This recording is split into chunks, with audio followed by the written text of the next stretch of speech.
কিসের উল্টাপাল্টা কথা বলছি আমি? কিসের উল্টাপাল্টা কথা বলছি আমি? কি আপনি কি বলছেন? আপনি আমাকে কি বলছেন? আপনি কিসের সভাপতি? উনি কিসের সভাপতি? উনি আমার সাথে খারাপ ব্যবহার করতেছে। উনি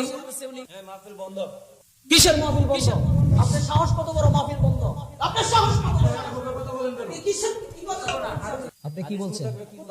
হাদিস, আপনি কি আমাকে হাদিস বুঝাবেন? 18 বছর পড়াশোনা করে আসছি কি আপনার মতো জাহেল মূর্খের কাছ থেকে আমি হাদিস শিখার জন্য নাকি? প্রত্যেকটা মাহফিলে, ওয়াজ মাহফিলে এরকম ভাবে কিছু নেতা নামের পাতি নেতা এসে আমাদেরকে বাধা দেয়, আলেমদেরকে ভুল ধরে। তার সাহস কত বড়? এটা কি আওয়ামী লীগের আমল পাইছে নাকি? যে আওয়ামী লীগের আমল পাইছে, যে কোনো মুহূর্তে যে কোনো কথা বলে ফেলবে, জুতা পিটা করে তাড়াতে হবে বাংলাদেশ থেকে। সাহস বেড়ে গেছে এগুলা।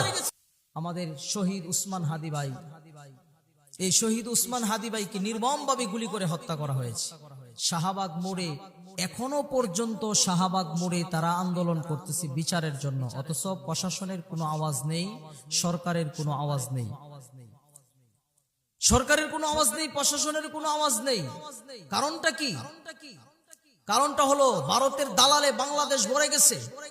এই বাংলাদেশটা ভারতের দালালে ভরে গেছে। ভারতের দালাল বাংলাদেশটাকে গিলে খেয়ে ফেলছে।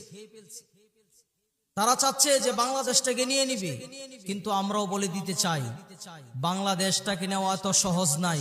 ভারতের নরেন্দ্র মোদী যতই চেষ্টা করুক না কেন, বাংলাদেশের দিকে চোখ তুলে যদি তাকাই তাহলে আমরা কাটা চামিচ দিয়ে চোখ উগড়ে ফেলবো। ঠিক কিনা বলো? আমাদের এই বাংলাদেশকে কোন সময় বাংলাদেশকে ভারতের আওতানাদি নিতে পারবে না, না না। ঠিক কিনা বলো? নিতে পারবে না। কারণটা হলো এই বাংলাদেশ আমরা অনেক রক্ত দিয়ে বাংলাদেশ স্বাধীন করেছি, অনেক রক্ত দিছি, অনেক মার ইজ্জত নষ্ট হয়েছে, এরপরে বাংলাদেশ স্বাধীন হয়েছে। ভারতের গোলাম বানিয়ে দিয়েছে। এখন বাংলাদেশটা এরকম একটা অবস্থার মধ্যে চলে গেছে যে প্রত্যেকটা মোড়ে মোড়ে, প্রত্যেকটা গাড়ে গাড়ে দেখা যায় যে ভারতের দালাল বাংলাদেশের মধ্যে। ঠিক কিনা বলো?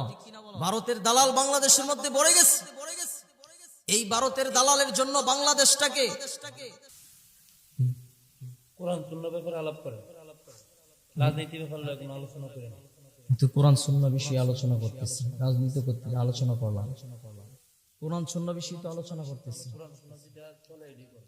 তো কোরআন সুন্নাহই তো করতেছি আমি। তো কোন রাজনীতি কি আলোচনা করলাম?